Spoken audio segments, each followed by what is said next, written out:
Institutions find it easier to manipulate submissive people, right? I'm not saying women are just naturally all submissive. They should be. But submission is a female trait, and it works really well in a strong partnership, right? Yeah. I mean, that's... Yeah, no, seriously. The worst thing that's ever happened to this country, don't even get me started. That's so true. But I think... That wasn't me saying it, that was Isabella. But I think... Both of them! They both did. I think women should be able to vote. For the record, you guys should be able to vote. You're such a rhino. You guys. All the men are like women, you can vote, and the women in the room are like, no. Yeah. Well, Don't you see I said this once on the show. I'll keep the right to vote as long as you guys keep putting out Fast and the Furious movies. Yes. But anyway, yeah, I don't know. We got into the subject of Andrew Tate. I think outside of him and all this stuff is going on, there's a reason why people like him become so big. Mm-hmm. There are a bunch of men who are growing up. They feel masculinity within them. Yep. And these are normal things that are good. Yep. We're not talking about whatever the toxic masculinity is supposed to be. It's a guy being like, I want to, go to the gym and I want to work out. And they're constantly being told it's wrong. I think for a lot of young men who are, I should just say young men, a lot of men that are overweight or out of shape and eating bad, they want to be encouraged to feel good. They want a strong leader to encourage them and be that father figure or that commander.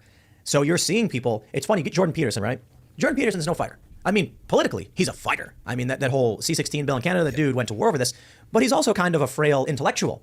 I'm not trying to be mean. You're not expecting him in the kickboxing ring. No, he's a skinny guy who says, clean your room, gosh darn it. And then Andrew Tate is this super ripped kickboxer who's saying, clean your room, dude, like yelling at you. Mm-hmm. Dudes are yearning for someone to just tell them it's okay to be yourself. Yeah, exactly. That is, I think that you are dead on with that. I think that the fact that there has been such an influence by the left, and feminism is a left-leaning ideology, I think. Since the 90s, it's been Al Bundy is the father and everything. It's some kind of half moron that's lucky to be in a marriage with the smart wife that saves him from his own stupidity all the time. And it's either that or it's like Arnold Schwarzenegger. And even like the Rock is the kind of the guy, but even he's not. Red Foreman in That 70s Show, people loved him as a guy. He just yells at his kids all the time. Yeah, and it's because it's masculine, like positive masculine role models have been almost entirely removed from society. I mean, look at Sam Smith, the pictures that he just put out today. He looked like a ham. He literally looked like a ham. And this is what they put on stage. This is what they celebrate. And look, I'm fairly libertarian. Sam, do your thing, bro. I got no issues. He's in bondage gear or whatever. That's his thing. But this is what they're encouraging. And what I think we're seeing now is you've got young men. Let's go back in time. Remember how they were talking about putting kids on ADHD medication, Adderall, Ritalin, and then you see like the trope of the kid like fidgeting in class, and they're like, stop fidgeting. It's because these young boys, mostly young boys, have energy and they want to use it. They want to run, they want to jump, they want to exercise, that's what they do. And what they were doing is they were effectively feminizing, because young women that sit still and are not as fidgety and crazy and aggressive. So they're sort of trying to train out this natural energy, which is a good thing.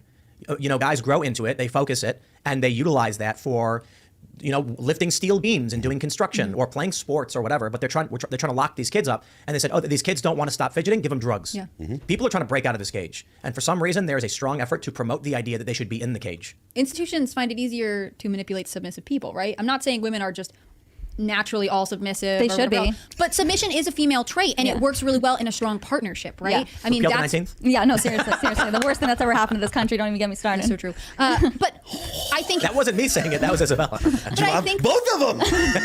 They both did. I think women should be able to vote. For the record, you guys should be able to vote. You're such a rhino. You guys. All the men are like women, you can vote, and the women in the room are like, no. Yeah. Well, Don't you see I said this once on the show. I'll keep the right to vote as long as you guys keep putting out Fast and the Furious movies. Yes. But other than that, that's where I question your judgment. But no, I think that women... the word submission has been made to seem evil, and at times being submitting to a big government, to authority, can be bad. But for women, it's more about a role in partnership.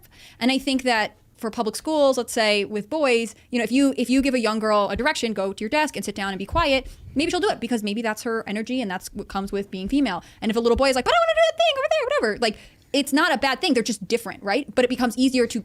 Which kid do you want in your class then if you're the teacher? The one who's going to listen to your rules. You're not willing to change your structure to the needs of the students. You want them to conform to what you need. Of course, that's what school is, though. Sorry. Yeah, I'm curious, though, with like people like Sam Smith, and that's the idea they're pushing forward, or the Gillette commercial where it's like toxic masculinity. Yeah. And that commercial was like a guy saw a woman, he wanted to talk to her, and then another guy's like, don't do it, bro. Yeah. Like the guy goes, ooh, and he sees the girl walk by. It's like, how are you supposed to meet women? Just don't.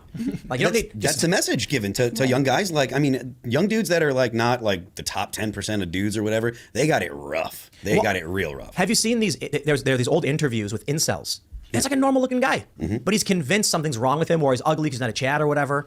And it's just like, bro, you just need to go out. But when the TV says your whole life, guys shouldn't talk to women, when they do that video, 10 hours of walking through New York as a woman, and they're complaining that someone said, morning. There's like a guy and he's like, how do you do? And they're like, oh, well, I never. Or the TikTok videos where guys try to go up and help. We were talking about it the other night. The gym TikTok videos, or there was a Media Matters girl was catfishing dudes on swipe right. These people would never last on the Truman Show. Basic friendliness is bad. Isabella, Yeah, what and- do you think of the way? This is